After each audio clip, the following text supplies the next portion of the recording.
যাওয়ার সেটা আমি এখনো বড় বড় ঠিক করিনি, আগে যোগদানটা করি, তারপরে দেখি কীভাবে সিচুয়েশন। আপনি যেটা বলছিলেন আপনার ভালো লাগছে, হ্যাঁ, খুব ভালো লাগছে। আর বৃহত্তর স্বার্থে কাজ করতে চান। যোগ দিয়ে আপনার ভূমিকাটা কীরকম? সেটা আমাকে যা দায়িত্ব দল থেকে দেওয়া হবে আমি সেটা পালন করবো, নিষ্ঠা ভরে পালন করবো। এছাড়া তো আর কোনো দায়িত্ব আর কাজ আমাদের দিয়েছি না। দল যা কাজ দেবে সেটা করবে।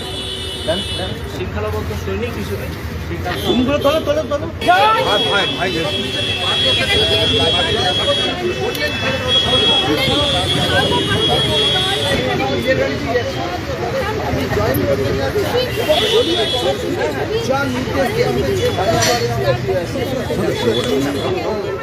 শুভেন্দু অধিকারীকে ক্লিন চিট দেওয়া নয়, ওই নারদা স্ট্রিং স্ক্যামে তৃণমূলের যত তাবড় নেতাদের আমরা দেখতে পেয়েছিলাম হাত পেতে ঘুষ নেওয়া হচ্ছিল, সবাইকে উনি ক্লিন চিট দিয়েছেন।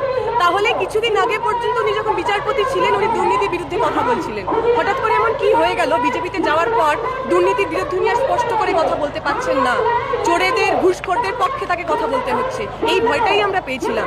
উনি যদি বিচারপতি থাকতেন আরো 4টে মাস ওনার হাতে সময় ছিল, বিচারপতি হিসেবে উনি ওনার কাজটা করতে পারতেন।